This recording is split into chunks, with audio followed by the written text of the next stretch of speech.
Hello children, welcome to असा education. आज हम करेंगे आरबीएससी की 8वीं क्लास की हिंदी की किताब का 16वां चैप्टर हमारी भी सुनो। इसके हम करेंगे प्रश्नोत्तर। तो इससे पहले जो हमने प्रश्न करवा दिए थे उससे आगे देखते हैं कौन सा प्रश्न है। तो आपका प्रश्न है, पाठ में मनोरंजन शब्द आया है और इसका संधि विच्छेद होता है मनः धन रंजन।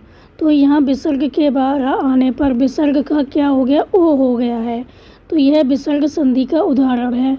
तो अपने अध्यापक जी की मदद से निम्नलिखित शब्दों का संधि विच्छेद कीजिए। तो ये शब्द दिए गए हैं, यशोगान, वयोवृद्ध, सरोज, मनोहर, पुरोहित और तपोबल। तो आपको इनको बताना है कि किस तरह से इनका संधि विच्छेद होगा। तो यशोगान का होगा यशः धन गान, तो विसर्ग का ओ हो जाएगा, जो कि मात्रा है वो लग जाएगी शा पर। तो ये हो गया यशोगान। फिर है वयोवृद्ध, तो ये हो जाएगा बया धन वृद्ध। सरोज सरहा धन ज, मनोहर मनहा धन हर, पुरोहित पुरहा धन हित, तपोबल तपहा धन बल। तो जितने भी ये जो विसर्ग आए हैं आपके, सबका क्या बन जाएगा, ओ हो जाएगा और मात्रा उस शब्द पर, उस भाग पर लग जाएगी जिस पर कि विसर्ग लगा हुआ है।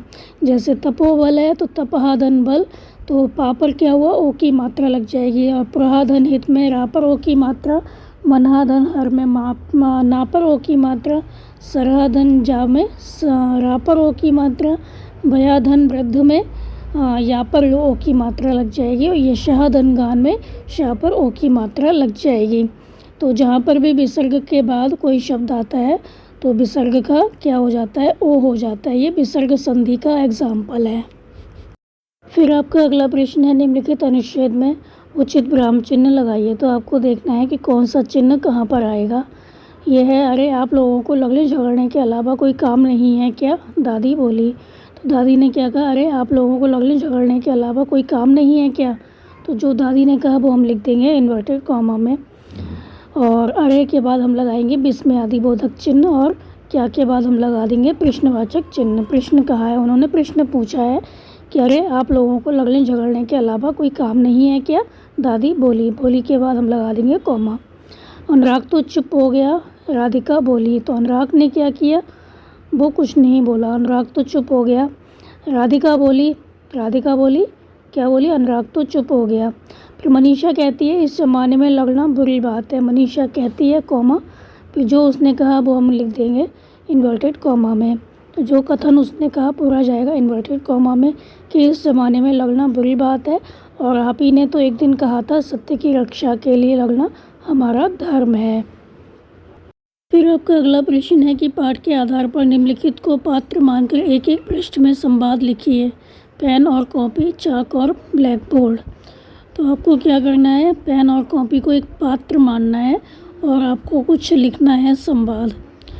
तो आंसर होगा पेन। पेन कहता है अरे कॉपी तू बंद क्यों है। तो कॉपी कहती है मुझे कोई खोलता है तो मैं खुल जाती हूँ।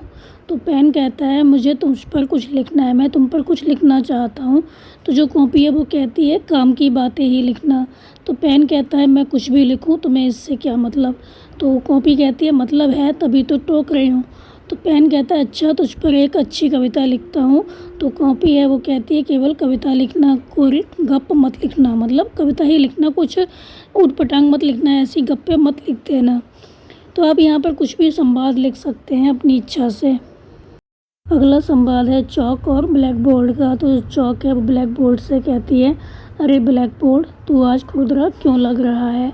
तो जो ब्लैक बोर्ड है वो कहता है आज किसी ने मेरी सफाई नहीं की, मेरी स्वच्छता पर ध्यान नहीं दिया।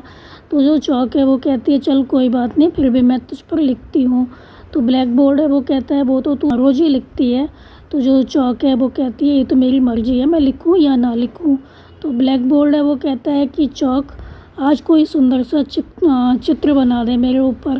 तो चौक है वो कहती है कौन सा चित्र। ब्लैक बोर्ड कहता है भाई एक खेत है और उसमें गाय घास चर रही है, इसका चित्र। चौक कहती है ठीक है भाई चित्र बना देती हूँ।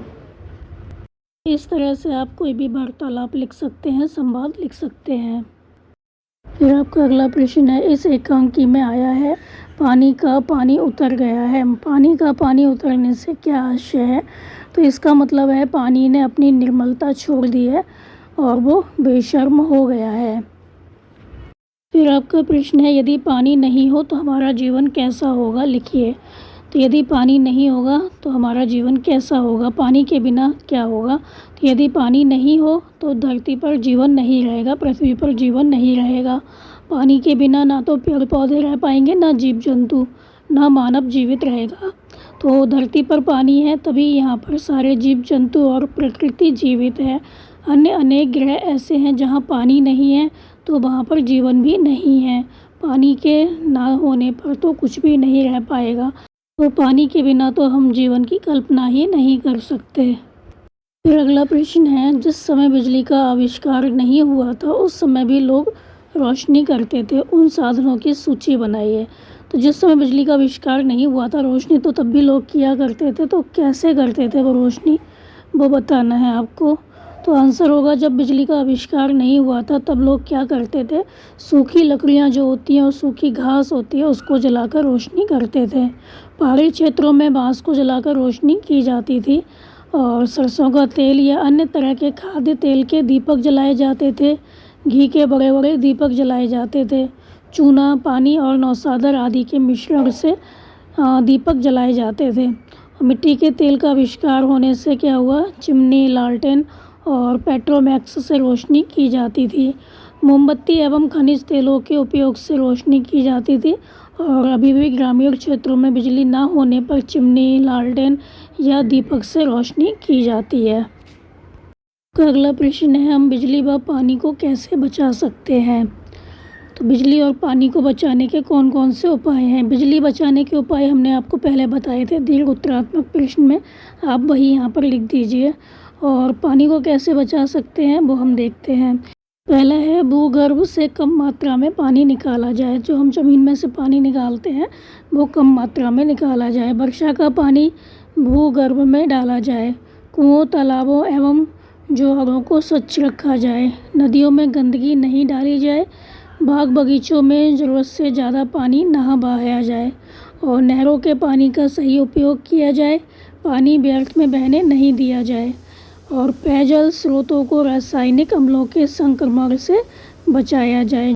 जो भी पेयजल स्रोत हैं उनको संक्रमण से बचाया जाए। फिर आपका अगला प्रश्न है, वायु प्रदूषण एवं जल प्रदूषण को रोकने के उपायों पर चर्चा कीजिए। इस प्रश्न का उत्तर हम आपको अलग से लिखवा देंगे, नहीं तो वीडियो आपकी काफ़ी लंबी हो जाएगी। हम देखते हैं अगला प्रश्न। फिर आपका अगला प्रश्न है, नीचे लिखे शब्दों के मानक रूप लिखिए। सिद्ध, विरुद्ध, चिन्ह, में, नहीं। सिद्ध का आपको क्या करना है, मानक रूप लिखना है। सा में छोटी की मात्रा है, दा में धा लगा हुआ है तो दा में से धा अलग करेंगे, धा आधा हो जाएगा और धा लिख देंगे। तीनों शब्द आप तीनों जो वर्ड हैं वो मिलाकर लिखेंगे। विरुद्ध में दा पर हलंत लगाएंगे और फिर धा लिख देंगे। तो दा पर हलंत और धा लिखने के बाद हम इन सबको मिला के लिखेंगे। तो हमने आपको बताने के लिए अलग लिखा हुआ है, आप मिलाकर लिखिए।